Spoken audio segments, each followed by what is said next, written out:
Welcome to the Fall for Learning podcast. I am TV Flinall, and I am so glad that you have joined us today for our second episode. It is so enjoyable. We're in summertime. Lots of things are happening, and today we are glad that you have joined us. So, we're going to talk about our news, our hot news in education right now. I brought up last episode the Supreme Court decision to stop racial preferential treatment, which they call affirmative action. And I also at that point have brought up legacy, how the legacy people are not being stopped and no one was addressing it. But here we go. It is now being addressed. So this new lawsuit alleges preferential treatment for largely majority white that are getting admitted into the university through the legacy admissions policy that has been in place in some institutions for at least a century. So we are having a direct response into what many of us have called a preferential treatment for Caucasians or white students historically. And so now we see that there's another place where they're trying to make admissions more fair. And of course, this is controversial depending on your viewpoint of these different policies. So we want to think about that as we are preparing. Parents, it's always on our mind about what we can do to get our kids into college, how we could get them to the next level, how we could get them to fulfilling their dreams. So again, this podcast, Falling for Learning, is really about thinking about laying that foundation for your children to make sure they have the skills to be on track for learning and on track for success so that there are no barriers in them reaching their goals. And so that's where we are. So last episode, we talked about some major elements that your child needs to be fully prepared and have a well-rounded education. Today, we're going to start with writing. The focus is going to be on writing.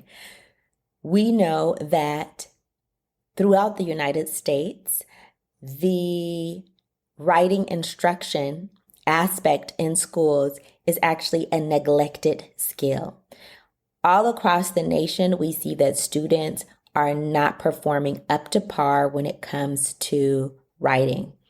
And when we get into the root cause of that, we see that the issue is that the teacher education programs are not adequately preparing teachers in a general sense. Of course, there's always exceptions, but we're thinking in general terms, this is an area where they're not being adequately prepared. And as a result, the teachers are not feeling comfortable with how they're teaching writing, and they are not teaching writing in the way that they could be. Some of the issues that come up when they're writing and teaching writing is that there is composing without writing. So this sounds really strange, right? Where the students are copying a lot of the writing that they're doing. They may give them sentence starters, and with the sentence starter, they actually only have to write a couple of words because most of the sentence has been composed for them. They may be also filling in the blanks on worksheets, so there's writing without composing. So we really have to think in terms of what we can do. This podcast focuses on parents. So we look at the trends in education, and then you as a parent, how are you going to respond to that? Because failure is not an option. We don't want you to think in terms of there's nothing that we can do, right? There's always something that we can do, and that is why we're here to support you. So, number one, as parents, You are the first teachers and the continuous teachers of your child. And so we really have to strategize about how to address these issues that we see in the educational space. And again, some of our parents out there have taken over the reins from public schools and have decided to do homeschooling. And so again, you're even more integral into how the education is rolling out for your child. So we want to, number one, address this composing without writing or writing without composing. Big issue. So you really want to support your child in writing their own sentences and their own paragraphs. So if you have a child that is behind in their writing, number one, you want to give them some support. So that support might start with sentence frames. So you have to be very strategic about how those sentence frames are used. Now, are those sentence frames going to be used the same way the whole academic year? Absolutely not.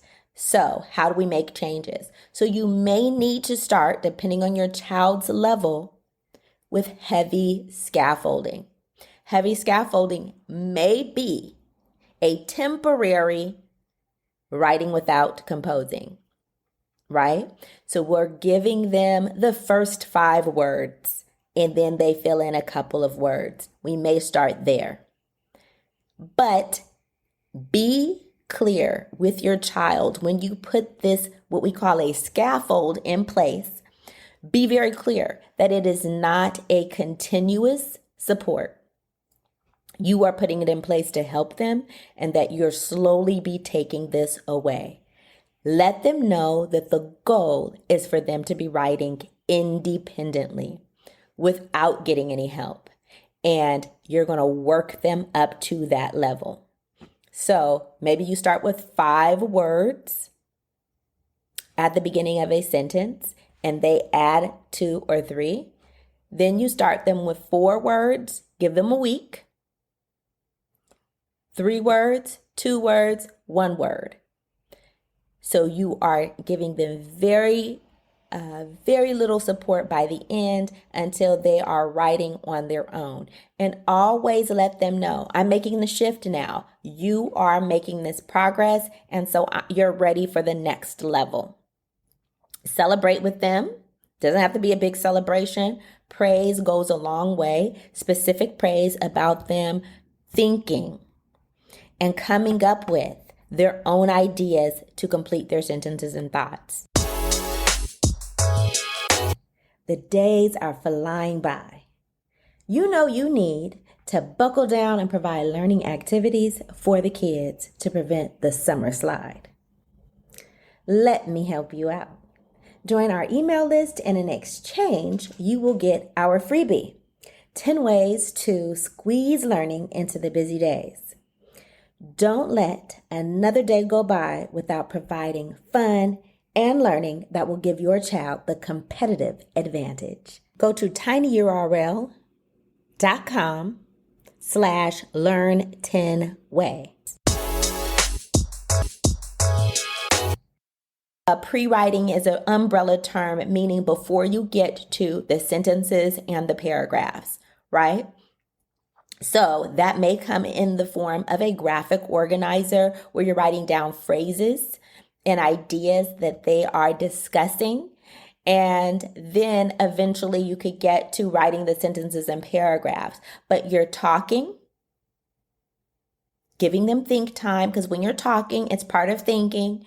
Writing down some phrases and ideas, listing those ideas, or putting them in the graphic organizer in a structured way. You could put them under different categories: characters, events, conflicts, fun dialogue that, there are certain movies that, there's certain parts that you always want to repeat those phrases that the characters say that are either funny or like threatening or, really that stand out. So you could think about different categories and let it be their choice. So that's the final thing that I want to tell you about When we want kids to write, especially kids that are hesitant, reluctant, or let's just say it, they hate writing, you want to give them a choice about what they're going to write about. You want them writing about things that they love, things that they enjoy, things that maybe they're even a little addicted to, because you want it to be something that they already have a lot to say about.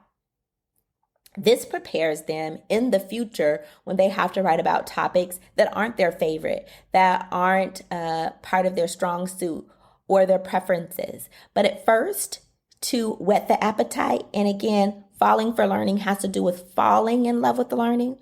And these tips are going to help your child to fall in love with writing, starting with making sure they have topics that they really love, they really like to talk about.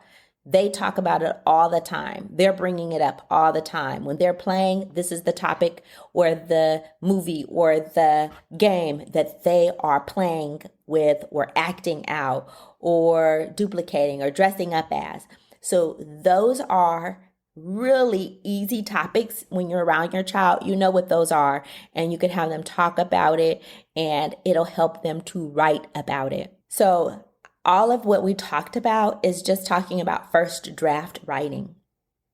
I'm not going to get into the nitty gritty of going through the entire writing process. We talked about pre-writing, talked about drafting, and again, helping them if you need with sentence starters when you're first starting, but letting them know before you put it in place that this is going to be put in place to be taken away slowly later. It shouldn't be a surprise. It's not a gotcha. I'm helping you until you don't need my help anymore. You're growing up and you're becoming independent thinkers, writers, readers, and I will help you, and then I will slowly take it away.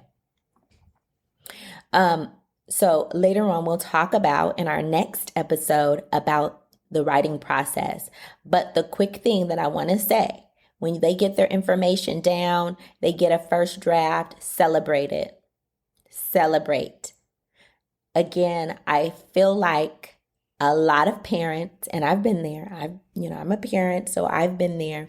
They want to point out negatives. Oh, this is a mistake. That's not spelled right. That doesn't even make any sense. So before you get into that, just celebrate where they are. Oh, I love that detail that you put there. Oh, you put all the ideas from our graphic organizer or our pre-write or our discussion in your draft. Celebrate. Do not point out negatives, especially when you have those kids out there that hate to write. You have to twist their arm. And again, we're not twisting their arm. We're getting them to love writing by talking about and discussing and writing about and thinking about something they love already, they talk about already, they act out, they repeat all of that over and over again throughout the days that you spend with them. So that is just one way that we can make sure our students are on track, getting that writing together, because it is a neglected skill in the classroom across America. And so we need to make sure as parents, we step in and make sure that we are filling in those gaps. We're making sure our children have the advantages. They're not disadvantaged, right? We talked about the college admissions. We want to make sure they have the skills, right? We want to start with the foundation and build them up so that any school that they get admitted to, they're successful. We know that there is a issue where kids get admitted, but they don't graduate or they don't have the skills, right? So it takes them a lot longer to get through college. So we want to make sure we're in the know. And thank you again for joining Falling for Learning, where we help you to get your child to fall in love with learning so that they have the skills to stay on track for success and on track for learning. Thank you. Join us again next week. Saturdays is when our podcast is released, our new episode every week. Thanks again. I'm TD Flynn, and you have a wonderful week.